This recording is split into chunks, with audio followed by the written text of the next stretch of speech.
안녕하십니까. 저는 합천댐 지사에서 온 김채연 대리라고 합니다.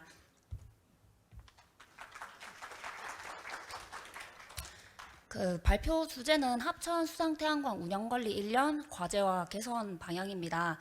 작년 1년 동안 설비를 관리를 하면서 실제로 겪었던 어떤 애로사항들, 그리고 개선했던 과정들과 앞으로 수상태양광 ONM을 하면서 어떤 방향으로 좀 개선이 되었으면 좋겠다 하는 점들을 담아서 발표를 준비를 했습니다.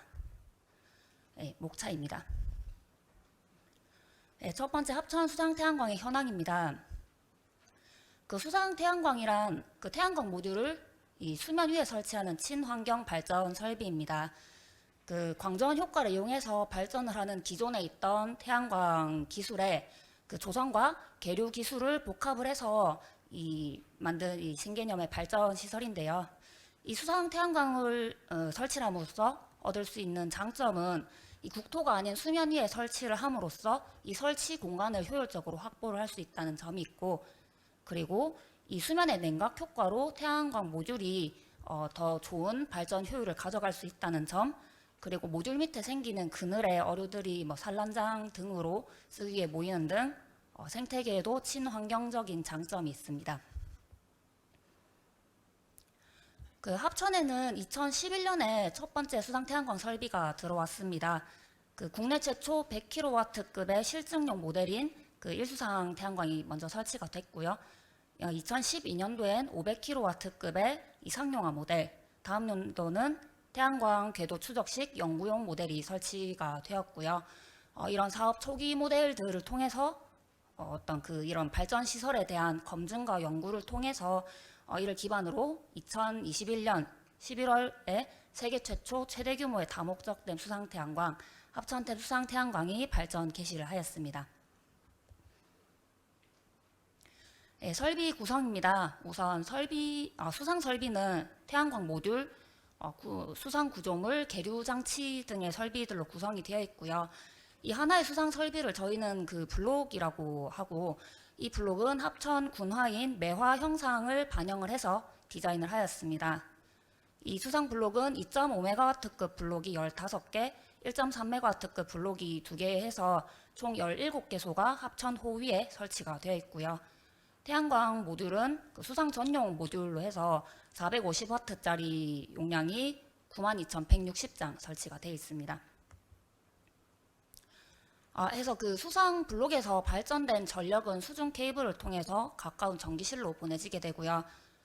전기실은 DC에서 AC로 변환을 해주는 인버터, 그리고 22,900V로 승합을 시켜주는 변압기, 차단기 등의 설비들로 구성이 되어 있습니다.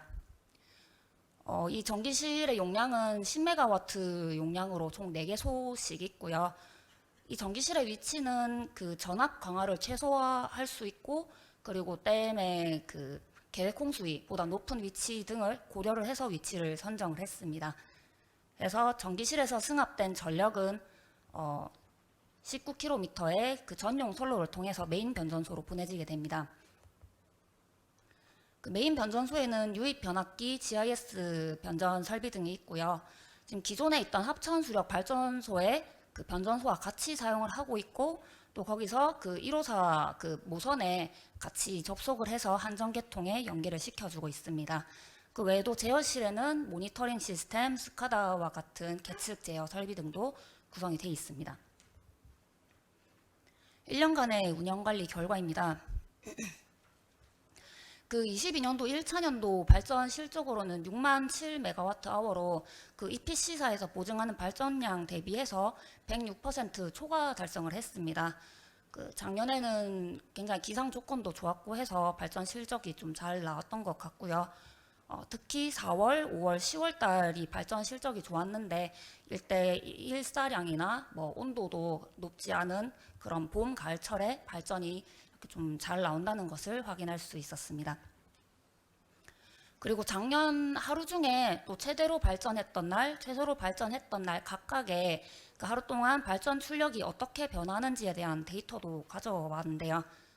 가장 많은 발전을 했던 날은 4월 17일에 하루 동안 총 발전량이 271.5MWh, 그리고 순간 최대 출력은 약 36MWh까지 출력이 나왔었고요. 거의 일출해서 일몰할 때까지 정규 분포 곡선을 그리듯이 이 데이터가 변화하는 것을 볼 수 있습니다. 그 운영을 해봤을 때는 거의 이렇게 좀 발전 출력이 잘 나오는 날은 그래프가 이렇게 그려지고 있고요. 반면에 출력이 가장 안 나왔던 11월 28일에는 총 발전량이 16.5MWh로 그 최대 발전을 했던 날에 10%도 못 미치는 수준이었습니다. 이때 실제 그때 날씨가 구름도 되게 많이 껴있고 비도 오락가락하는 그런 날씨였는데 이처럼 그 기상 조건이 안 좋을 때는 주간 시간대에도 이 최저 전압이 못 미치면은 발전량이 또 0으로 떨어졌다가 또 뭐 다시 올라왔다가 이렇게 좀 왔다 갔다 하는 경향을 보인다라는 거를 보여드리게 가져와 봤습니다. 그 점검 정비 실적을 분석을 해봤을 때는 아무래도 수상 블록과 전기실에 점검을 해야 할 설비가 워낙 많다 보니까 당연히 그 점검 정비 실적도 가장 많을 수밖에 없었고요. 또 점검 정비 유형을 봤을 때도 그 또 수상이랑 전기실에 있는 뭐 접속반, 인버터와 같은 전기 설비의 부속품 교체를 위한 점검, 그 경상 정비 실적이 가장 많았습니다. 1년간의 과제와 개선 결과입니다. 그 저희가 첫 해 이제 운영 관리를 맡게 되면서 당면했던 가장 좀 큰 문제는 이 수상에서 안전 관리가 어렵다는 점이었습니다. 수상 태양광 작업장 특징을 보시면은 작업 환경에서도 뭐 익수나 익사와 같은 사고 위험이 항상 있는 작업장이고, 그리고 설비 규모도 이 안전 관리를 하기에는 면적이 너무 넓고, 그런데 이 산업안전보건법에서 정의하는 이런 관련 법령을 이 수상 설비에도 적용이 가능한가에는 또 상당 의문이 있었습니다. 그래서 저희는 이 문제를 해결하기 위해서 인력 위주의 점검보다는 시스템 기반으로 관리를 통해서 좀 전환을 할 필요가 있다라고 생각을 했습니다.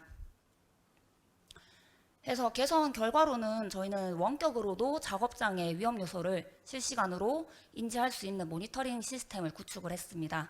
그 각각의 모니터에서는 이 발전 운영을 실시간으로도 모니터링 할 수 있고, 현장에 있는 CCTV 영상을 감시하고, 또 수상에 임의로 접근한 사람이 있는지 알려주는 센서 알림, 그리고 기상 경보 알림, 그 현장에 나가 있는 작업자의 IoT 카메라 감시, 그리고 드론 영상으로 점검을 할 때는 또 제어실에서도 관제가 가능한 이런 화면을 구성을 했습니다. 이 외에도 뭐 수상 작업자를 위한 보호구 착용 기준도 수립을 했고요. 이를 통해서 어떤 위험 사항이 발생을 하면은 즉각적으로 인지가 가능한 그런 시스템을 마련을 했습니다. 두 번째 문제는 댐 수위 저하로 인한 문제였습니다. 2020년 12월에 첫 번째 그 14번 블럭을 테스트베드로 시공을 했고요.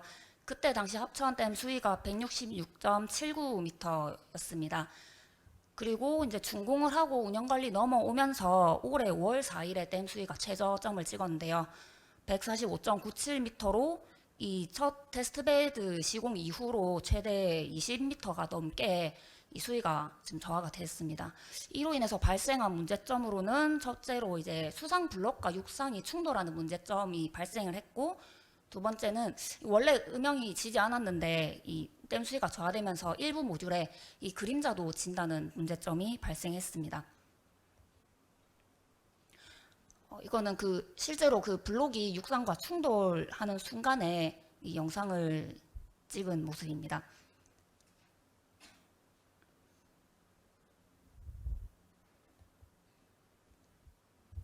그 댐 수위가 저하되면서 그 수상 블록이 기존에 설계된 양보다 더 많이 움직이게 됐고요. 그리고 물 밑에 있던 지면이 또 육상 그 물 밖으로 노출이 되면서 어떻게 보면 충돌이 좀 일어날 수밖에 없는 이런 조건이 만들어졌던 것 같습니다. 그래서 이로 인한 뭐 설비 파손 등을 방지하기 위해서 작년 8월부터 이 충돌 방지를 위한 블록 외곽 경계 시설을 보강을 했고요. 현재까지 이로 인한 설비 파손 여부에 대해서는 지속적으로 모니터링을 하고 있습니다. 두 번째로는 그 모듈에 생긴 그림자 문제점인데요. 이 발생한 거는 한 개의 블록의 일부 어레이에만 그림자가 좀 지는 문제가 발생했습니다. 작년 11월부터 2월까지 발생한 현상이고요. 이 정상적인 채널이라면은 그 한 어레이에서 채널별 전류가 좀 균일하게 나와야 되는데, 그 오른쪽 밑에 있는 그래프처럼 그림자로 인해서 채널별 전류가 좀 큰 편차를 가지게 됐고, 이로 인해서 발전 출력에도 영향을 주는 결과가 나왔습니다. 지금은 계절 변화로 인해서 자연스럽게 해소가 됐는데, 올 겨울에도 이런 현상이 발생할지에 대해서는 좀 두고 봐야 될 것 같습니다. 예, 마지막으로 앞으로의 과제와 개선 방향입니다. 이 부분은 발전 개시를 하기 전과 하고 난 이후로 나눠봤습니다. 우선 발전 개시 이전 단계에서는 설계를 할 때부터 이 효율적으로 발전 설비를 운영을 하기 위한 좀 많은 고민이 또 같이 검토가 좀 되어야 되겠다는 부분입니다. 그 첫 번째로는 계류 시스템 표준화인데, 그 현재 합천에 적용된 계류 시스템은 한 개 블록당 100개씩 설치가 돼 있고요. 이게 근데 17개 블록이니까 계류 설비만 해도 전체 1660개입니다. 이렇게 많은 설비를 다 점검을 한다는 것은 사실상 관리 측면에서는 너무 좀 비효율적인 측면이 많은 것 같고요. 그렇기 때문에 이 설계를 할 때 점검 포인트를 최소화하면서도 계류 기능을 유지할 수 있는 어떤 최적 설계에 대한 고민이 필요하겠습니다. 그리고 수상 안전 관리에 대한 시설 부분인데, 이 부분도 그 준공이 되고 난 이후에 수상 구조물을 보강을 하려면은 이 부력이 그만큼 보강이 돼야 되고 그만큼 비용이 더 많이 들기 때문에 이 사전에 설계 단계에서부터 어떤 그 수상 그 외부인이 출입하는 것을 방지할 수 있는 시설이라든지 안전 난간과 같은 이런 설비들이 미리 반영이 된다면은 관리 측면에서 훨씬 좀 효율적으로 운영을 할 수 있을 것 같고요. 그리고 발전 정지 최소화를 위한 개통 연계 방안에 대해서도 좀 검토가 필요할 것 같습니다. 다른 발전 설비랑 송전 접속 설비를 같이 사용을 하면은 이 시공 단계에서는 이 시공 기간도 줄이고 비용도 줄이고 뭐 사업성 부분에서도 이 좋은 장점이 있겠지만은 운영을 하면서는 불필요한 사유로 인해서 발전 정지가 수반이 되어야 할 경우가 많습니다.